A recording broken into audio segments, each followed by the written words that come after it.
Hello and welcome back to my channel Tirthas academy. তো আজকে আমরা শুরু করব হচ্ছে প্রশ্নমেলা 20-র 11 নম্বর অঙ্ক থেকে। তো আগের দুটো ভিডিওতে আমি 1 থেকে 5 আর 6 থেকে 10 অবধি করেছি। তো আজকে 11 থেকে আমরা 15 অবধি করব, আরও 5টা অঙ্ক। তো দেখো 11 নম্বর অঙ্কটা ঠিক 10 নম্বর অঙ্কটারই মতো, ঠিক আছে? যে কোন ক্ষুদ্রতম সংখ্যা হইতে আমাদেরকে বলেছে যে কোন ক্ষুদ্রতম সংখ্যা হইতে যদি আমরা 11 বিয়োগ করি তাহলে বিয়োগফলটি 30, 36, 42 ও 48 দ্বারা বিভাজ্য হইবে। তো তোমরা এটাকে খুব সোজাভাবে কোশ্চেনটাকে নাও, ঠিক আছে? যে এখানে ধরো যে বিয়োগফলটি যেখানে বলেছে, বিয়োগফলটা কি না 30, 36, 42 ও 48 দ্বারা বিভাজ্য ক্ষুদ্রতম সংখ্যা। আর এরকম অনেকগুলো সংখ্যার ক্ষুদ্রতম বিভাজ্য হলে আমরা কি করি, লসাগু বার করি। অর্থাৎ এদের 30, 36, 42, 48-এর লসাগুই হলো এদের দ্বারা বিভাজ্য ক্ষুদ্রতম সংখ্যাটা। তাহলে এইখানে যদি কোশ্চেনটা এরকম দিয়ে দিত, তো প্রথমে তোমরা আগে লসাগুটা বার করবে। লসাগু দেখো আমি এখানে বার করেছি, আমার বেরিয়েছে 5040। তো কোশ্চেনটা যদি এখানে এরকম থাকতো যে কোন ক্ষুদ্র, আমি কোশ্চেনটা মুছে তোমাদেরকে দেখাচ্ছি, ঠিক আছে? ধরো এখানে এরকম থাকতো, যদি বিয়োগফলটি বিয়োগফলটি যদি আমাদের এই এত দ্বারা বিভাজ্য হইবে না লিখে আমাদের যদি এরকম কোশ্চেনটা থাকতো যে বিয়োগফলটি 5040 হবে, ঠিক আছে? তাহলে কোন ক্ষুদ্রতম সংখ্যা হইতে বা কোন সংখ্যা হইতে 11 বিয়োগ করলে বিয়োগফলটি 540 হবে, সরি 5040 হবে। তো আমরা কি করতাম, এগুলো তোমরা খুবই আগে করেছো ছোটবেলা থেকেই, যে কোন সংখ্যার সাথে 11 বিয়োগ করলে ধরো 20 হয়, তাহলে কোন সংখ্যার সাথে, না আমরা কি করতাম, তো 20-র সাথে 11 যোগ করে আমরা অঙ্কটা বার করতাম, সংখ্যাটা বার করতাম, সেটা হয়ে যেত 31। অর্থাৎ 31-এর সাথে যদি আমি 11 বাদ দিই তাহলেই আমাদের 20 হয়। এটাই হচ্ছে আমাদের অঙ্ক, আর কিছুই না। খালি তাহলে তোমরা বুঝতেই পেরেছো যে লসাগু করে লসাগুর থেকে আমাদেরকে 11 যোগ করে দিলেই আমরা সেই আমাদের সংখ্যাটা পেয়ে যাব, যে সংখ্যাটা আমাদেরকে নির্ণয় করতে বলা হয়েছে, ক্ষুদ্রতম সংখ্যাটা। তাহলে প্রথমে আমরা লসাগু করলাম, লসাগু করে পেলাম 5040। তো এখানে আমাদের বলেছে তারপরে আমরা বলছি যে 30, 36, 42 ও 48 দ্বারা বিভাজ্য ক্ষুদ্রতম সংখ্যাটি হলো 5040। তো প্রশ্নানুসারে আমাদের কি বলছে, আর তোমরা সলিউশন পড়লেও তোমরা আরামসে বুঝে যাবে যে প্রশ্নানুসারে নির্ণেয় ক্ষুদ্রতম সংখ্যা হইতে যদি 11 বিয়োগ করি তাহলে বিয়োগফলটি 30, 36, 42, 48 দ্বারা বিভাজ্য হইবে। তাহলে সুতরাং বিয়োগফলটি কি হয়ে গেল, বিয়োগফলটি হয়ে গেল তাদের লসাগু 5040। তাহলে নির্ণেয় ক্ষুদ্রতম সংখ্যা বিয়োগফল যোগ 11, তাহলে বিয়োগফল আমাদের কত বেরিয়েছে, 5040 যোগ 11 সমান সমান 5051 হবে হচ্ছে আমাদের ফাইনাল অ্যান্সার। তো আমি আবার তোমাদেরকে একটু ছোট্ট উদাহরণ দিয়ে বুঝিয়ে দিই। ধরো কোন সংখ্যার সাথে 11 ধরো 2 বিয়োগ করলে 8 হয়, ঠিক আছে? তাহলে বিয়োগফল কত, 8। তাহলে বিয়োগফলের সাথে যেটা আমরা বিয়োগ করছি, 2 যোগ করলে 10, আমাদের সেই সংখ্যাটা বেরিয়ে যায়। অর্থাৎ 10 থেকে যদি আমরা 2 বিয়োগ করি তাহলে 8 হচ্ছে। সেরকমই বিয়োগফল যোগ 11 আমরা এখানে করে দিচ্ছি। আশা করি অঙ্কটা বোঝা গেছে। না না বোঝা গেলে আরেকবার তোমরা করো, সলিউশনটা করো, এমনি 2-3 বার লিখে লিখে করো, দেখে দেখে করো, তোমাদের হয়ে যাবে। 12 নম্বর অঙ্কে মুভ করা যাক। 12 নম্বর অঙ্কটা খুব ইম্পর্টেন্ট অঙ্ক। তো এখানে দেখো আমাদের কি বলছে, না 3টে বাস্কের সমান সংখ্যক টাকা আছে।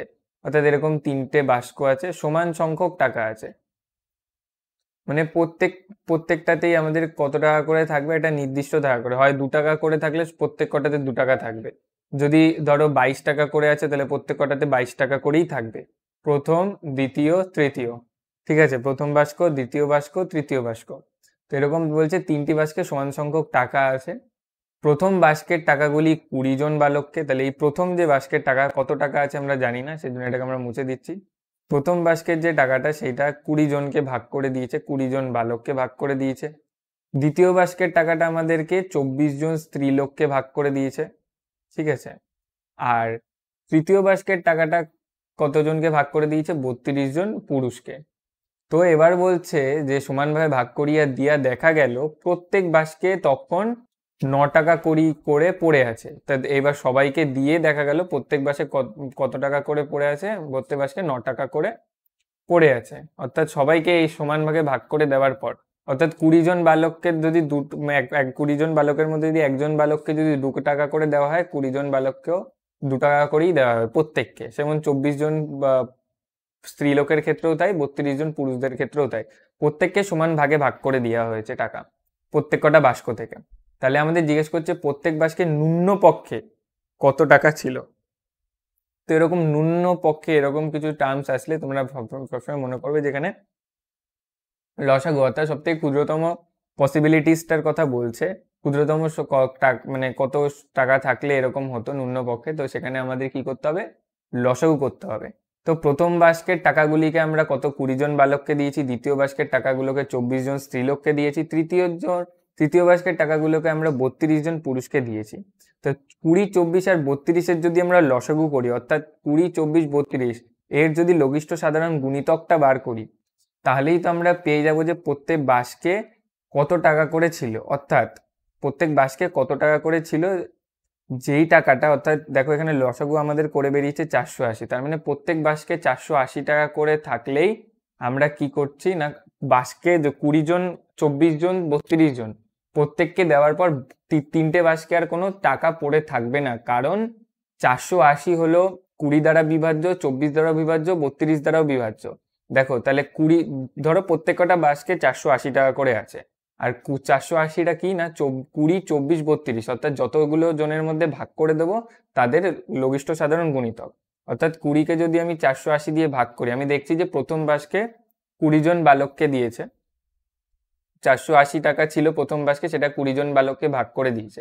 তাহলে প্রত্যেক বালক কত টাকা করে পেলো, 20 ভাগ 480, দেখো এখানে কত হয়ে যায়, তোমার এখানে 24 দুগুণে 48, তাহলে আমি ডাইরেক্ট করছি, তাহলে 24, তাহলে 24 টাকা করে এক একজন বালক কত টাকা করে পেলো, 24 টাকা করে। সেরকমই 24কে যখন 480 দিয়ে তোমরা ভাগ করো, দেখো কত বেরোবে, 20 টাকা করে প্রত্যেকজন পাবে, অর্থাৎ প্রত্যেকজন স্ত্রীলোক কত টাকা করে পেলো, 20 টাকা করে। আবার এখানে 32 দিয়ে ভাগ করলেও দেখবে তোমাদের এখানে ভাগ মিলে যাবে, 480কে তোমরা ভাগ করো, 32 একে 32, 2 থেকে 6, আর এখানে 160, দেখো 5, 32, 160, 5 দুগুণে 10, 3, 5, 15, 16, তাহলে প্রত্যেকজন পুরুষ কত টাকা করে পাবে, 15 টাকা করে পাবে। অর্থাৎ প্রত্যেকজন বালক যদি 24 টাকা করে পায়, প্রত্যেকজন স্ত্রীলোক এরকম করে 20টা বালক পাবে, 24 জন স্ত্রীলোক, অর্থাৎ প্রত্যেকে যদি 20 টাকা করে পায়, এরকম 24 জন স্ত্রীলোক 20 টাকা করে পাবে, তাহলে 480 টাকা হচ্ছে।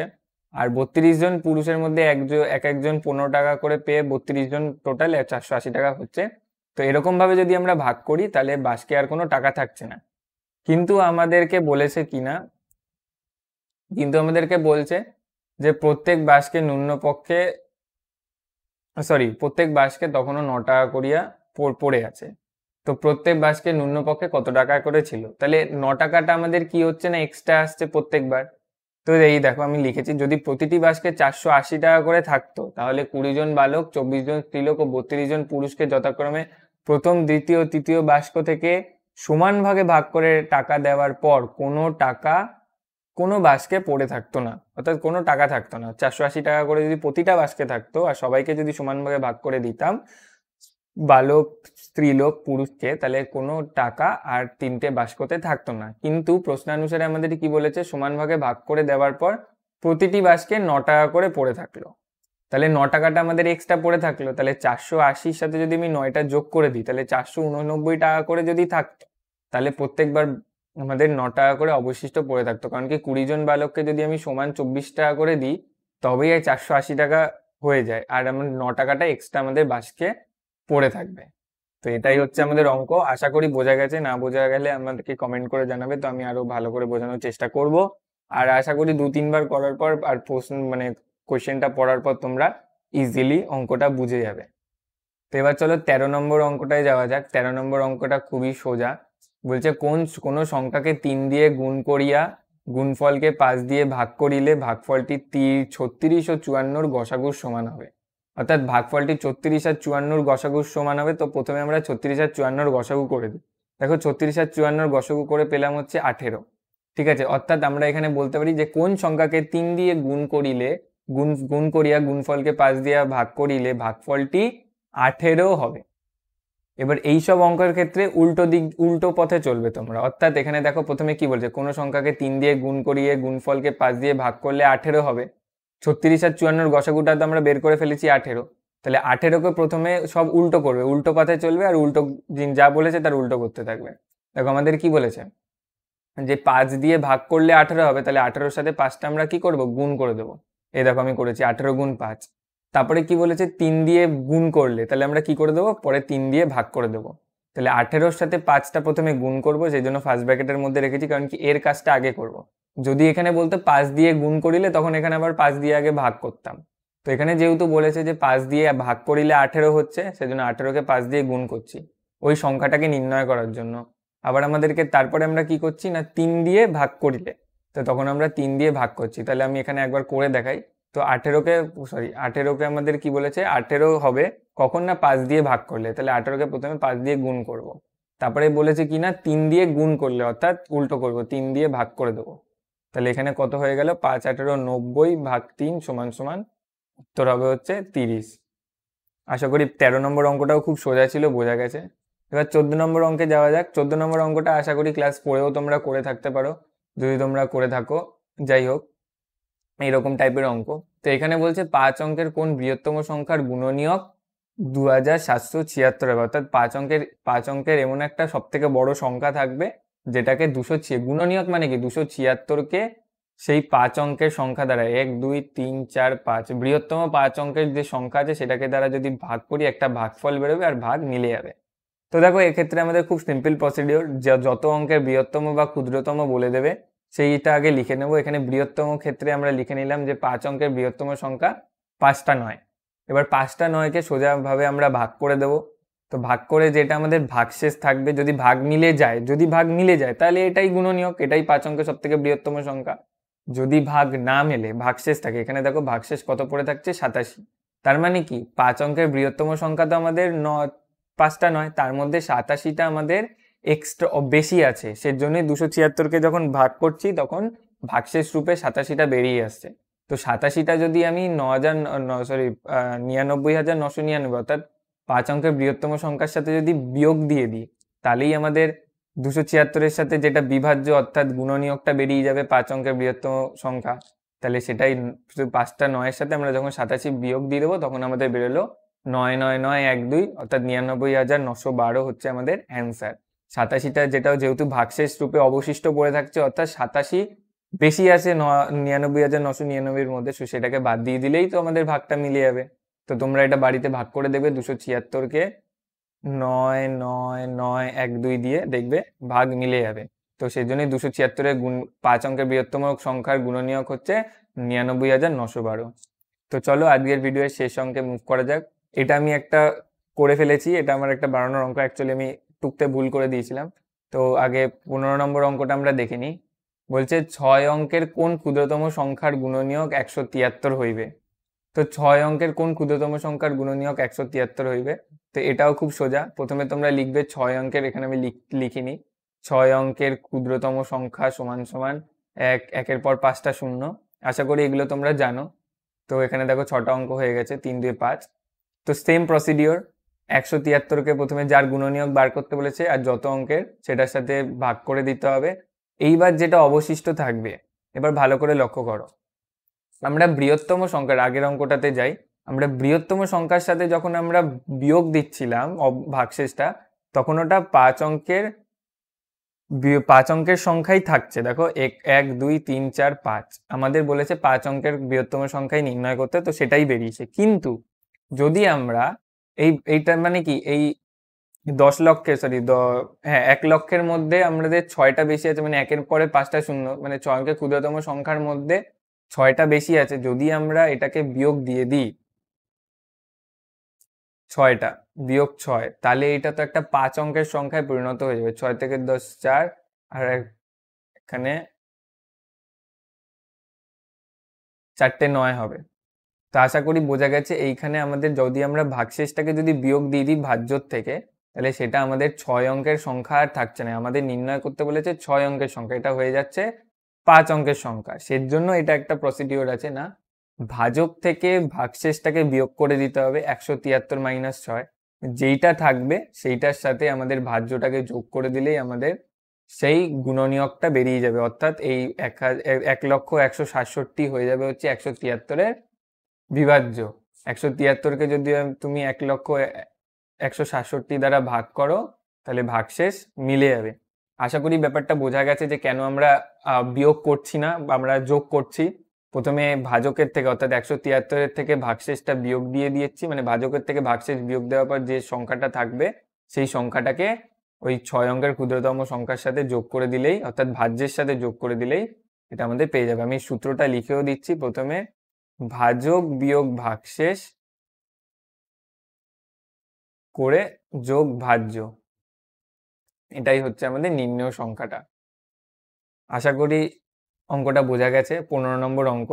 তো আর একটা ছোট্ট অঙ্ক যেটা আমি ভুলবশত করে ফেলেছি, যাই হোক। তো আমাকে জিজ্ঞেস করছে, তাহলে তোমাদেরকে বললো 6 অঙ্কের কোন ক্ষুদ্রতম সংখ্যা 12, 16, 18, 21 দ্বারা বিভাজ্য হবে।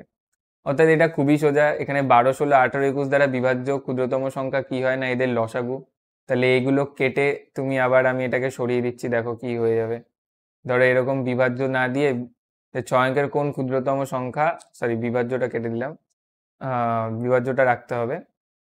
6 অঙ্কের কোন ক্ষুদ্রতম সংখ্যা, না এখানে দেখো লসাগু কত বেরিয়েছে, 1008 দ্বারা বিভাজ্য। তাহলে আগের অঙ্কের মতোই হবে, খালি আমাদের লসাগুটা বের করতে হবে। আগের অঙ্কেটাকে আমাদের কি বলেছিল যে 6 অঙ্কের কোন ক্ষুদ্রতম সংখ্যার গুণনীয়ক 173, এটা না বলে বলতে পারতো 6 অঙ্কের কোন ক্ষুদ্রতম সংখ্যা 173 দ্বারা বিভাজ্য। তো এখানে সেটাই বলেছে। তো কিছুই না, আমাদের প্রথমে 12, 16 এটা যেটা আছে আমাদের, সরি 12, 16, 8, মানে 12, 16, 18, 21 দ্বারা বিভাজ্য এরকম সংখ্যা হচ্ছে তাদের লসাগু। তো প্রথমে আমরা লসাগুটা বার করে নিলাম। লসাগু আমাদের বেরোলো হচ্ছে 1008, ঠিক আছে। তাহলে 1008 হলো ক্ষুদ্রতম সংখ্যা যা 12, 16, 18, 21 দ্বারা বিভাজ্য। তাহলে নির্ণেয় 6 অঙ্কের ক্ষুদ্রতম সংখ্যা হলো 1008-এর গুণিতক যা 12, 16, 18 দ্বারা বিভাজ্য। এটা আমি লিখেছি যাতে তোমাদের বুঝতে সুবিধা হয়।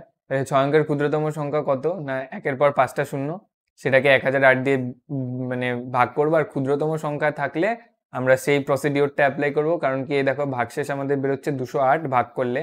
তো 208টা যদি আমি ভাজ্যের সাথে অর্থাৎ 6 অঙ্কের ক্ষুদ্রতম সংখ্যার সাথে যদি বিয়োগ দিয়ে দিই, তাহলে ওটা 5 অঙ্কের সংখ্যাতে পরিণত হয়ে যায়। আমি তোমাদেরকে দেখাচ্ছি আবার, 3, 2, 5, এটার সাথে যদি আমি 208 মানে ভাগশেষটা বিয়োগ দিয়ে দিলেই তো এটা 1008-এর সাথেও বিভাজ্য হয়ে যাবে। কিন্তু এটা কি হয়ে যাবে না, 8 থেকে 10 2 হলে, 1 থেকে 10 9 হলে, 2 থেকে 3 থেকে 10 7 হলে 9 9। দেখো এইটা আমাদের বিয়োগফল আসছে। এই বিয়োগফলটা কি, কত অঙ্কের সংখ্যা, 5 অঙ্কের সংখ্যা। এটা 5 অঙ্কের সংখ্যা। তো এক্ষেত্রে আমাদের চেয়েছে 6 অঙ্কের ক্ষুদ্রতম সংখ্যা, অর্থাৎ 6 অঙ্কের সংখ্যা হতে হবে। কিন্তু আমাদের বিয়োগ করলে চলে আসছে, মানে ভাজ্যর থেকে যদি আমি ভাগশেষটা বিয়োগ করে দিই তাহলে চলে আসে 5 অঙ্কের সংখ্যা। সেই জন্য আমাদের অন্য নিয়মটা অ্যাপ্লাই করতে হবে, না ভাজকের সাথে ভাগশেষটা বিয়োগ দিতে হবে, না 1028 থাকে 208টা বিয়োগ দিলে আমাদের 800 হয়।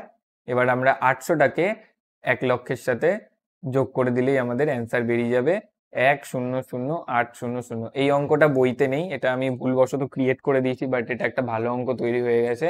তো তোমরা এটাও অবশ্য করবে খাতায় কোয়েশ্চেনটা টুকে নিয়ে। তো যাই হোক, তো আজকে এই অবধি। তো আজকে টোটাল 6টা অঙ্ক হলো, একটা অঙ্ক এক্সট্রা হলো। আশা করি তোমাদের ভিডিওটা ভালো লেগেছে। তো এরমভাবেই তোমরা অঙ্ক করতে থাকো। আর এগেইন থ্যাংকস ফর ওয়াচিং। এখনো অবধি যারা দেখছো, তো এরকমভাবে অঙ্ক করতে থাকবে প্রত্যেকদিন, আর খেলাধুলা অবশ্যই করবে। তো দেখা হচ্ছে নেক্সট 16 আমরা 15 অবধি করলাম, তো 16 থেকে 20 অবধি অঙ্ক নিয়ে। তো ততক্ষণে টাটা, বাই বাই, ভালো থাকবে।